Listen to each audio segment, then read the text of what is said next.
घटनाओं ने विकलांगता को बढ़ाया है। आए दिन आपको ऐसे समाचार पत्र में, टेलीविज़न में या रेडियो में ऐसी घटनाएं सुनने को मिलेंगी कि वहाँ एक्सीडेंट हो गया, यातायात के दो वाहन आपस में टकरा गए और टकराने के बाद जो व्यक्ति थे उनको बहुत गंभीर चोटें लगी, तो हो सकता है वो कोई शारीरिक रूप से क्या हो जाए, असक्षम हो जाए। ठीक, तो ये तेज गति के जो परिवहन के साधन है, जो यातायात के साधन है, वो जन्म के बाद जो विकलांगता होती है उसको बढ़ाने में सहायता करते हैं या उनसे उनमें वृद्धि होती है। देश में स्वास्थ्य सेवाओं से समुचित विस्तार न होने के समय से स्वास्थ्य सेवाएं उपलब्ध नहीं हो पाती। ऐसी स्थिति में व्यक्ति को जिंदा रखने के लिए किसी का पैर, किसी का हाथ भी काटना पड़ता है। ठीक, कभी कभी हमें ऐसे भी प्रमाण मिलते हैं या ऐसे भी हमने देखने को मिला है कि स्वास्थ्य सेवाओं का सही से इस्तेमाल नहीं हो पाया, विकास नहीं हो पाया, जिसकी वजह से कुछ लोग शारीरिक रूप से क्या हो जाते हैं, असक्षम हो जाते हैं। अतः स्वास्थ्य सेवाओं का विस्तार और त्वरित सेवा उपलब्ध कराकर उपचार के द्वारा इसका निदान किया जा सकता है। यदि हम स्वास्थ्य सेवाओं का विकास करें तो हम ऐसी घटनाओं को रोक सकते हैं या ऐसी घटनाओं में कमी ला सकते हैं। एक और ऐसा एक कारण मैं आपको आगे बता रहा हूँ बेटा, जिससे क्या होती है, जिससे जन्म के बाद विकलांगता में वृद्धि होती है। वो क्या है, अब आप समझेंगे। अब स्वास्थ्य संबंधी अनुसंधानों से ऐसे टीकों को खोज लिया गया है जिनको समय समय पर बच्चों को लगवाकर पोलियो जैसी घातक बीमारियों से बचा जा सकता है। पोलियो एक घातक बीमारी है जो अपंगता को बढ़ाती है, विकलांगता में वृद्धि करती है। ये सभी लोग आप जानते हैं कि यदि कोई व्यक्ति पोलियो की जद में आ गया तो उसके शरीर में विकार, शरीर के किसी भाग में विकार उत्पन्न हो जाएगा और वो विकार ही क्या कहलाता है, आप लोग जानते हैं, वो विकार विकलांगता कहलाती है। लेकिन वर्तमान समय में ऐसे टीके, ऐसे अनुसंधान किए जा चुके हैं जिससे हम चरणबद्ध तरीके से अगर हम प्रयोग करें, उसका इस्तेमाल करें तो ऐसी घातक बीमारी को नियंत्रित कर लिया जा सकता है। आज बेटा भारत में पोलियो को क्या कर लिया गया है, नियंत्रित कर लिया गया है।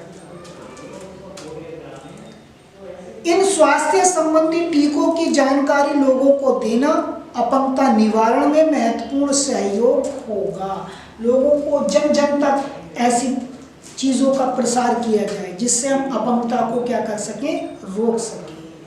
बेटा आपके बुक में 2 बूंद जिंदगी की आपने कई बार सड़क किनारे बड़ा बड़ा बैनर लगा हुआ भी देखा होगा, या आपके गांव में बड़े स्तर पर ये कार्यक्रम चलाया जाता है। कुछ लोग ऐसी ड्रेस पहन के आते हैं जिस पे लिखा रहता है 2 बूंद जिंदगी की। बड़े से बैनर होते हैं, पीले कलर के बैनर के रूप में उसको लगा रहता है, उस पर लिखा रहता है 2 बूंद जिंदगी की। तो ये पोलियो के लिए अस्त्र बनाया गया था, पोलियो को रोकने के लिए शस्त्र बनाया गया 2 बूंद जिंदगी की। इसमें हम पोलियो को रोकने के लिए जो टीका है उसकी बूंदों के माध्यम से बच्चों को पिलाते हैं और नियमित रूप से 0 से 5 साल के बच्चों तक इसको सेवन कराया जाता है, जिससे पोलियो को भारत में क्या कर लिया गया है, काबू में कर लिया गया है। इससे हम लोग कुछ सीख लें, कुछ समझें। सरकार द्वारा पोलियो को जड़ से मिटाने के लिए पल्स पोलियो अभियान चलाया जा रहा है, अभी अंतिम चरण में। इसमें 5 वर्ष से कम उम्र के बच्चों को पोलियो के रोकने की वैक्सीन 2 बूंद पिलाई जाती है। ऐसी वैक्सीन जो पोलियो के प्रसार को क्या करती है, कम करती है। 5 साल की उम्र तक के बच्चों को वो वैक्सीन पिलाई जाती है और उसी का नारा है 2 बूंद जिंदगी की। आप अपने घर के आसपास के 10 घरों में जाकर 5 वर्ष से कम उम्र के बच्चों की सूची बनाएं। ये कार्य आपको दिया गया है और यह भी लिखे उन्हें पोलियो की दवा पिलाई गई या नहीं पिलाई गई। ठीक, और अगर नहीं पिलाई गई है तो उनको दवा पिलाने के लिए क्या करें, प्रेरित करें, क्योंकि पोलियो एक घातक बीमारी है जो अपंगता में क्या करती है, वृद्धि करती है। अब बेटा कभी कभी आपने ये भी देखा है कि युद्ध में भी क्या होती है, अपंगता में वृद्धि होती है। युद्ध अपंगता में वृद्धि करता है, ये आप लोग जानते हैं, कैसे वो आप लोग समझेंगे। कभी कभी युद्ध, आतंकवाद जैसी घटनाओं में भी लोगों को अपने हाथ पैर गंवाने पड़ जाते हैं। ठीक, तो ऐसे उदाहरण आपको देखने के लिए मिलते हैं कि जब युद्ध या कोई आतंकवाद जैसी घटना होती है तो कभी कभी लोगों को क्या करना पड़ता है, शारीरिक रूप से असक्षम होना पड़ता है, अपना किसी अंग को गंवा देना पड़ता है। यह यंत्रों तथा मशीनों का युग है। प्रत्येक कार्य में मशीनों और औजारों का प्रयोग बढ़ रहा है। आज हर चीज, हर काम करने के लिए किसका उपयोग किया जा रहा है, मशीनों का। चाहे वे कल कारखाने की मशीनें हो या खेती आदि में प्रयोग आने वाली मशीनें हैं, हर कार्य मशीनों से किया जा रहा है। इनके सफल संचालन और प्रयोग न कर पाने से अपंगता में वृद्धि होती है। यदि आप इनका उपयोग सही से नहीं कर पाते तो उससे अपंगता में क्या होती है, वृद्धि होती है।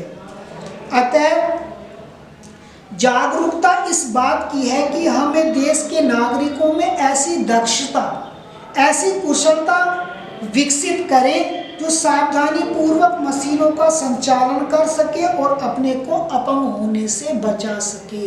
जो भारतीय नागरिक ऐसे क्षेत्रों में जुड़े हुए हैं उनको दक्ष करना जरूरी है ताकि वो सावधानी पूर्वक ऐसे कार्यों का संचालन कर सके और अपने आप को अपंग होने से बचा सके। यातायात संबंधी असावधानी तथा सड़क पर चलने के नियमों की जानकारी न होना भी दुर्घटनाओं को सबसे बड़ा कारण है। आप सड़क पे जा रहे हैं, यातायात कर रहे हैं, सड़क के नियमों का पालन करना, सड़क के नियमों की जानकारी होना आपको परम आवश्यक है।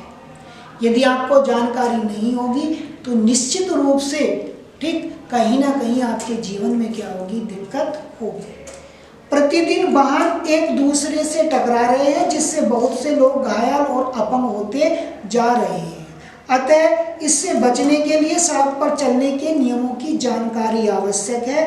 वाहन चलाने में नियमों का पालन कर सावधानी पूर्वक ही दुर्घटनाओं से बचा जा सकता है। यदि आप सावधानी पूर्वक वाहन चला रहे हैं तो इस प्रकार की घटनाओं से हम लोग क्या कर सकते हैं, बच सकते हैं। क्योंकि आए दिन आपने सड़क पर ये देखा है, ये सुना है कि कोई ना कोई दुर्घटना होती रहती है।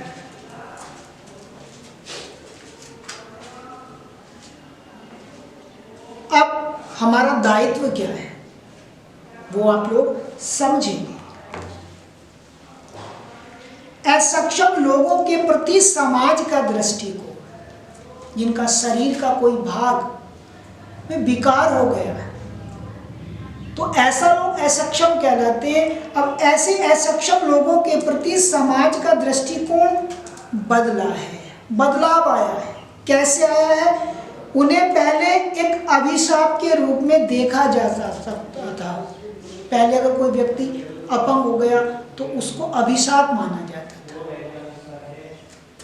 परंतु अब ऐसा नहीं है। आज विकलांग लोगों ने अधिकांश क्षेत्रों में सफलता पाई है। ऐसे बहुत से क्षेत्र आज आपको देखने के लिए मिलेंगे बेटा, जहां विकलांग होने के बाद भी लोगों ने क्या की है, प्रसिद्धि प्राप्त की है। उन्होंने दूसरों को भी सहारा देना शुरू कर दिया है। इनमें से यदि एक असक्षमता है तो अनेक क्षमताएं भी, यदि उसमें अक्षमता है तो उनमें बहुत सारी क्षमताएं भी पाई जाती हैं। ऐसा देखा गया है कि शारीरिक रूप से असक्षम व्यक्ति मानसिक रूप से अधिक सक्रिय और क्रियाशील होता है। ऐसा आप देख सकते हैं, अनुभव कर सकते हैं। यदि शारीरिक रूप से कमजोर है तो वो व्यक्ति मानसिक रूप से क्या होगा, शक्तिशाली होगा, मजबूत होगा, निश्चित रूप से होगा। ऐसी बहुत सारी घटनाएं, ऐसे बहुत सारे उदाहरण आपको समाज में देखने के लिए मिल जाएंगे। अतः हमारा यह दायित्व बनता है कि उनमें निहित क्षमताओं को पहचान कर उनको विकसित करने के लिए प्रोत्साहन दिया जाए।